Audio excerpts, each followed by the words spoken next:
Hi, I'm Sylvia Kong. I'm a home economist and a cookbook author. Today I'm going to be sharing a recipe for pork schnitzel with caper butter. It's really simple, easy to make, and super delicious.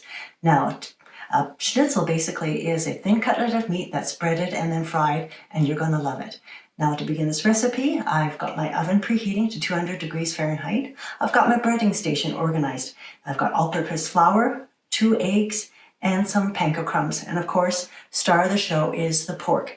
Now I'm using pork cutlets here. In the store you might find some fast fry cutlets, but what we're looking for is something that's a 1/4 inch thick. Let's say you can't find fast fry. Definitely you can buy a boneless pork loin, pork chop, slice it in half horizontally, and then to pound it down, you put it between sheets of wax paper or plastic wrap using a rolling pin or a meat mallet till it's a 1/4 inch thick, because then it's going to cook really quickly and have crispy edges, and that's what we all love.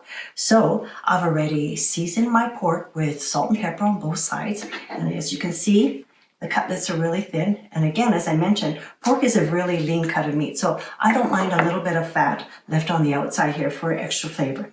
I'm going to have some salt and pepper on here, and the other side, again, salt and pepper, just for extra flavor, and it makes it delicious. And the first step is to dredge it in flour. So basically, you just want to pat it in the flour here, and on both sides, really simple stuff here. And shake off the excess, then into my egg wash here. And I just want to make sure that everything is all moist and on both sides and dripping off the excess. Then it goes into the panko crumbs. Now I'm just using regular panko crumbs here. You can use whole wheat panko crumbs, whatever is available to you. Quick and simple. Easy as pie there. Now, again, I'm just going to show you a second one. Again, a quick dredge. And the nice thing is you can measure some of these ingredients out the night before, but you cannot put the batter on, the coating on early. But you can have your station all organized and have your ingredients ready to go. So with that, when you're ready to cook, it's ready to go for you too. So I've got a little bit of air pocket there, but so I can't seem to coat it. Here we go. Nice and simple. And there you go. So I'm going to continue on, and then I'm going to catch up with you in just a minute. All right, my cutlets are breaded. They're ready to go. Just want to make sure we've got some canola oil in my pan. It's heating. It's actually a little on the hot side, so I've turned the heat down a little bit. So sometimes you just have to gauge it. And I've got my cutlets ready to go. I don't want to overcrowd the pan. I only want to do about 2 cutlets per batch. So you can hear that. Ooh, just hear that sizzle. And you can use a non-stick skillet. I prefer actually a cast iron skillet. I like the heat that it gives. And we're going to cook this about 2 minutes or so per side. And when you're cooking pork, you don't need to overcook it. You don't have to cook it till it's super dried out. A tiny tinge of pink in the middle is what we're looking for. You want it to still be a juicy product, not a dry product, and really tasty.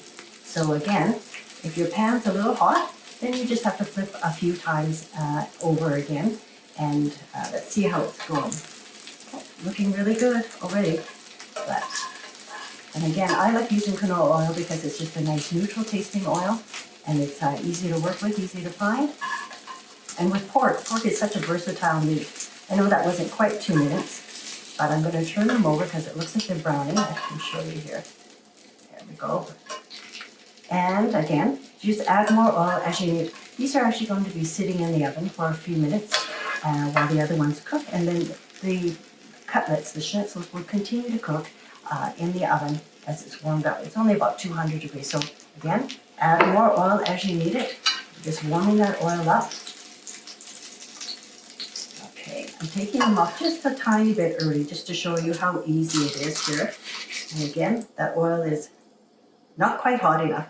And when it starts sizzling, that's when you know it's going to be hot enough. I'm just going to tip it a little bit, make sure it's nice and even. This is an old cast iron pan, so sometimes they get a little uneven. Same with my cooking surface here. Make sure you have everything organized. You've got some oven mitts available in case it gets too hot and in case you need to move anything. And we always want to make sure it's nice and safe when you're cooking. Here we go. A tiny bit of sizzle. And again, I find that these pork cutlets, this recipe serves 4. but let's say you don't finish them up. They do also reheat quite beautifully in the oven the very next day. It's perfect to serve as an entree. The first day, if you've got leftovers, they're delicious in sandwiches. They're delicious with tomato sauce on top of it. Serve that along with pasta, and you've got dinner on the go. Well, these ones I'm going to put on a rack. I'm going to put that into the oven and then continue on, and I'll catch up with you in a sec. Hi there. Now we're on to the caper butter. Really simple. It adds so much great flavor to the schnitzel. I've got some butter melting here in my pot. I've actually turned the heat down just a bit because it can tend to get hot super quick. There we go. I'm going to keep it on really low. I'm going to just simply chop up some parsley. I personally like the Italian parsley because it's nice and flat. I find it almost easier to chop. And my butter's going to cook for just a few minutes. We're almost browning it, but not a complete browning of it. Now when you brown the butter, it actually gives the dish a really delicious nuttiness.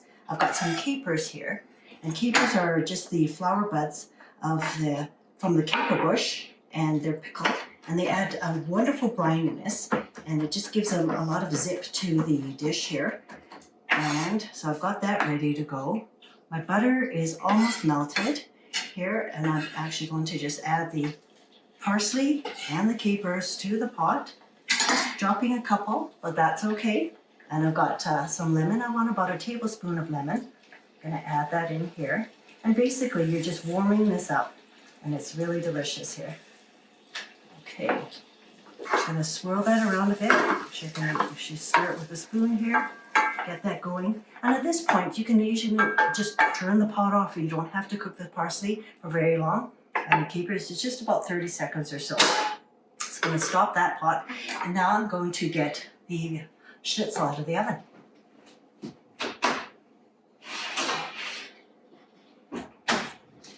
Okay, here you go. Oh, check it out. Hope I don't drop it. There we go. It's not too hot. There we go. Now, at this point, I'm going to just plate it up, clean up my workstation a little bit. Now, let's say the caper butter is not something that you want, or you're too busy that week or that day when you're cooking. A simple squeeze of lemon is also really delicious on the schnitzel, and just cut up some fresh lemon. I just find that fresh lemon anytime just adds so much flavor and zip to any dish. Oh.